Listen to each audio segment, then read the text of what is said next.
Welcome to One Word a Day. I'm Sophia, pilot into the universe of Chinese. Let's continue unpacking classical China era's characters.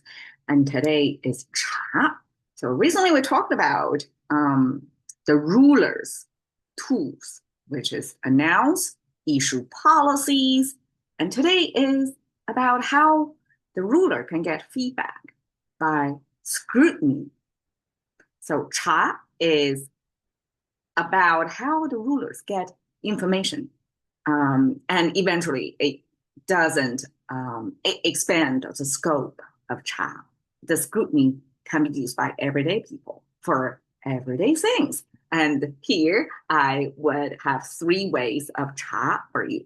Okay, so first, what is Cha? We can see simplified, traditional, they look the same. 2000 years ago, seal script, that's the first standardization of Chinese after the Qin, the emperor Qin Shi Huang unified China. So every local, regional variations of Chinese would be standardized into one form. So the dictionary compiler back then would have this. And you can see this kind of trackable, traceable, that look the same, right? Except that here, about 1500 years ago, the regular script, which is 楷书, would be further streamlined, kind of make things rectangular and limit the ways a spelling of things. So kind of remove the curves, remove a lot of nuances, and so that things are easier to write for handwriting, and then no further simplification afterwards. So what this picture shows, we have the big arch with chimney, which is human shelter. And then we have the middle that's made of three things. Okay, the bottom here, two horizontal lines with three vertical lines, that's, I call it a divine decoding or divine communication. Ancient times, as humans were still kind of limited with their limited technology, right? To know what's going on, right? With the very limited understanding of how environmental nature works, especially for agrarian society, to know what's going to happen. And the production of food was not as secure as today, that humans have way better ways to control the environment, to be productive, to survive in nature. So ancient times, this communication between the divinity, between humans and divinity became like almost like necessary, that we want to know what's going to happen and we want to be heard collectively by the divinity. So this was said to be such a, almost you can visualize it as a table of sacrifice. The whole picture actually talks about this. The sacrifice, I guess the ancient times of the sacrifice, the meat of sacrifice is not, maybe sometimes it's human sacrifice, but here the meat mostly is animal sacrifice. The top left is the bicep, the muscle part of the meat. And that's meat on the table of this divinity communication ceremonial place. And then this three-finger hand symbol reaching from the bottom right would be your hand. So you have the conductor of the ceremony, and you have the meat sacrifice there, and you have this setting of what it is about. It's not a cooking thing. It's not for your own digestion or consumption. It is place the meat on the table. I mean, most likely lamb meat. That was regarded as the best type of meat to sacrifice for God, right? In English, would be God. It's divinity. So this sacrifice is almost like a trade with divinity. You give something that's meant the best meat for human survival. You give it to the divinity in exchange or in the expectation of exchange of some favor from the divinity, like give me a better year so that I can grow more crops. So this, besides the arch and the chimney thing, besides shelter image. Inside the three P's, you can view it as the table of communication, the meet, a human participation. The three icons inside that would be pronounced as ji. And that's exactly about this ceremony to communicate to the divinity, to sacrifice human need or the best things for human in exchange for favorable treatment from the environment, the divinity. Humans conceptualize as what's uncontrollable as the divinity imagery, or like a human projection of what would look like them, right? That's our best understanding back then.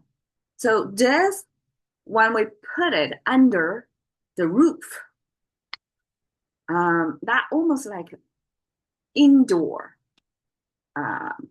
communication of this. But it cannot be that, because the sacrifice or the communication to the divinity, to the divine, I would guess most likely held in the outdoor, so that you don't have any separator between you. You're performing this thing. You wish the environment, the sky, the heaven would directly see it, right? So you don't want to hide it under the roof.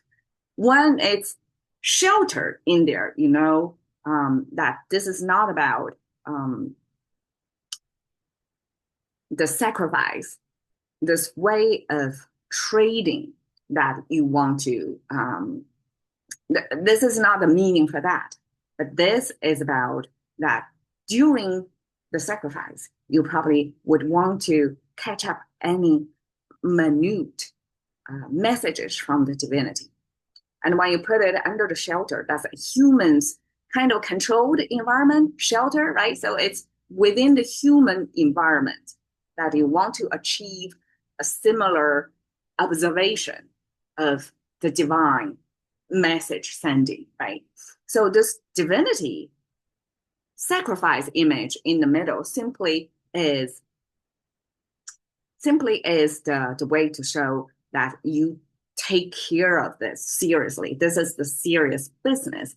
And most likely this type of sacrifice is the king or the ruler on behalf of the whole people on the land. It's a national scale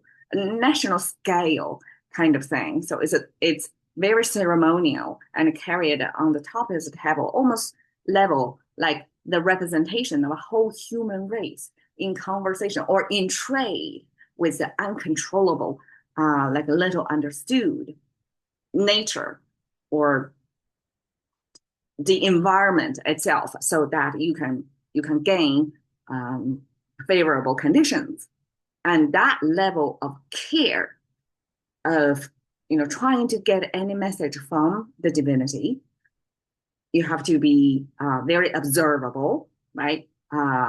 Like very observing. And then this put it under the roof simply is, this is a human carried out activity. That's almost like that outdoor sacrifice ceremony, put it inside this human shelter environment, is about you try to be observant, to take with a level of care to details as if you're doing the sacrifice thing. All right, that's my best shot. Okay, 体察, you use your body to scrutinize. And that's Chinese way to say experience. The reason why is you basically put yourself out there in the real setting on the ground level to immerse yourself in what's happening there, to let your body to be physically present though, so that you can gather the maximum of firsthand information. And that's how Chinese translate equivalent to experience, in-person concept. 观察, 观 is a see, is basically human see. And you use your vision to scrutinize. And that's just a Chinese way to say observe. Observe is not just see, right? It's really you put something into almost like a microscopic like you pick up tiny details to observe. And also, I think 观means you keep your distance because when you observe things, you don't want to interrupt and change the course of something is naturally unfolding. You want to be present but not intrusive so that you can observe from a distance what's going to happen. So 观察 is more like scientific observation. 考察, 考, I translate this as beat. So it's more like you test it out, almost like you put something under stress test something so that you can check what's really happening. Even if it's boiled down to be like a check something, like a validate, check if something works like that. But this 考察 is more like you put something to test to see if it's actually what it claims to be. So that's more like 考察. And a 考察 is also sometimes used in the scientific observation kind of thing. Like you go somewhere, observe, but also test it out, test your theory out. You don't assume things. All right, so there we have 3 ways of scrutiny. And when I ask Unsplash, the website with a lot of pictures, to spit back imagery of scrutiny, this gold on a high ground shows what scrutiny is about. Because